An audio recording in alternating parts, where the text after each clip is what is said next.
Hello all. Welcome back to our channel. మనం ఈరోజు trading account problem అనేది చేస్తామండి. అది ఏ విధంగా మనం చేస్తామనేది చూద్దాం. ఇక్కడ ఒక ఇన్ఫర్మేషన్ అయితే ఇచ్చారు. From the following information prepare trading account of Anirudh traders for the year ending 31/3/14 ఓకేనా. ఎప్పుడైనా కూడా మన ఇండియాలో మాక్సిమం అందరూ కూడా 31st మార్చ్‌న మనకు ఫైనల్ అకౌంట్స్ అనేది ప్రిపేర్ చేస్తారు. మాక్సిమం ఫైనాన్షియల్ ఇయర్ కూడా మనకు అదే ఉంటుంది. కొంతమంది జనవరి, డిసెంబర్ ఫాలో అవుతారు ఇయర్. జనవరి, డిసెంబర్ ఇయర్ ఫాలో అవుతారు. మనం ఏంటంటే హ్మ్. 1 ఏప్రిల్ నుంచి 31 మార్చ్ వరకైతే మనం మన యొక్క ఫినాన్షియల్ ఇయర్‌ని స్టార్ట్ చేస్తాం. ఓకేనా? యెస్. ఇప్పుడు చూద్దాం. మనకు ఏం చెప్పాను మీకు డైరెక్ట్. ఫస్టు మనకు ట్రేడింగ్ అకౌంట్‌లో debit side all direct expenses వస్తాయి. Credit side all direct incomes వస్తాయని చెప్పాను. ఓకేనా? సో, దాని ప్రకారం ఓపెనింగ్ స్టాక్ అనేది ఒక అసెట్. మనకు డెబిట్ సైడ్ రాసుకుంటాము. Opening stock. ఓపెనింగ్ స్టాక్ అంటే ఏంటి? ఇక్కడ మనకు ఓపెనింగ్ స్టాక్ 20,000 అండి. యెస్. అసెట్ ఓపెనింగ్ స్టాక్ అంటే. Next purchases. Purchases to opening stock to purchases. Yes. Purchase ఎంతండి? 45,000. పర్చేస్ రిటర్న్స్ ఉన్నాయా? యెస్. పర్చేస్ రిటర్న్స్ కూడా ఉన్నాయి కాబట్టి పర్చేజెస్ వచ్చేసి మనకు 45,000. యెస్. ఇంకా మైనస్ పర్చేస్ రిటర్న్స్ అని రాద్దాం. యాక్చువల్‌గా మీరు పర్చేస్ రిటర్న్స్ అని రాయండి. ఓకే. నేను పి పి పెట్టి ఇక్కడ పర్చేస్ రిటర్న్స్ అని రాస్తున్నాను.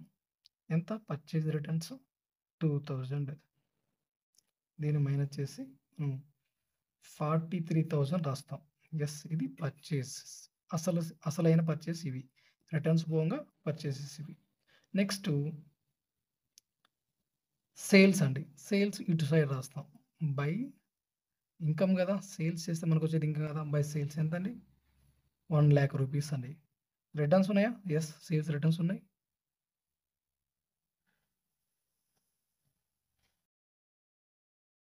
1,00,000 మనము సేల్స్ రిటర్న్స్‌ని తీసేస్తే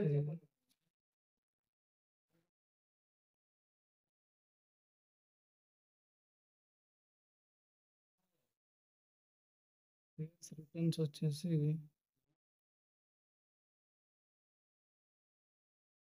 99,000. యెస్. 99,000 సేల్స్. ఆహ్, నెక్స్ట్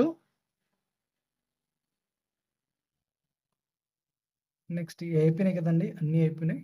నెక్స్ట్ వచ్చేసి వేజెస్. వేజెస్ మనకు డైరెక్ట్ ఎక్స్‌పెన్సెస్. 2 వేజెస్ ఎంత? 6,000. Next carriage. క్యారేజ్ కూడా మనకు డైరెక్ట్ ఎక్స్‌పెన్సెస్సే. 2,000. Next coal and gas. 2 coal and gas. మీకు ఇయన్నీ కూడా ప్రొఫార్మాలో ఉన్నాయి. ఆ ప్రొఫార్మాలో ఉన్నాయి కాబట్టి మీరు ఖచ్చితంగా వాటిని మీరు గుర్తుంచుకోవాలి. అలా గుర్తుంచుకున్నట్లయితే మీరు ఈజీగా ప్రాబ్లమ్ చేయగలుగుతారు. ఓకేనా? Next factory rent. To factory rent. Factory rent ఎంతండి? 4,000 రూపీస్. Next closing stock. మనం క్లోజింగ్ స్టాక్ ఎక్కడ రాసుకుంటాం? By closing stock. ఎక్కడ రాస్తామండి? 1,500 రూపీస్ రాస్తాం ఇక్కడ. Credit side.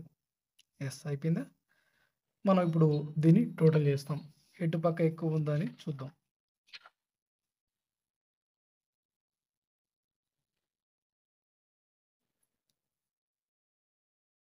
ఇక్కడ మనము క్రెడిట్ సైడ్ చూసుకుంటే ఎక్కువగా ఉంది. ఎంతుంది? 1,05,000 రూపీస్ ఉంది. సో, మనం ఇక్కడ కూడా 1,05,000 రూపీస్ రాసుకోవాలి.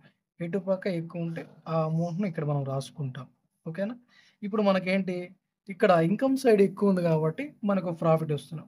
ఇన్‌కమ్ సైడ్ ఎక్స్‌పెన్సెస్ కంటే ఇన్‌కమ్ సైడ్ ఎక్కువ ఉంది కాబట్టి మనకు ప్రాఫిట్ వచ్చినట్టు. మనం ఏం రాస్తాం? టు గ్రాస్ ప్రాఫిట్ అని రాసుకుంటాం. ఎంత అండి? మనకు దీన్నంతా టోటల్ చేస్తే డెబిట్ సైడు 78,000 వచ్చింది. సో, 1,05,000 నుంచి 78,000 తీసేస్తే 22,500 యెస్. ఇప్పుడు మనకు సరిపోయిందండి. నెక్స్ట్ ఏంటి?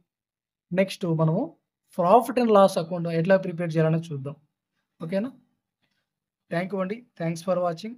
ఇలాంటి అప్డేట్స్ కోసమైతే మన ఛానెల్‌ని అయితే సబ్స్క్రైబ్ చేసుకోండి. ఫాలో అవ్వండి.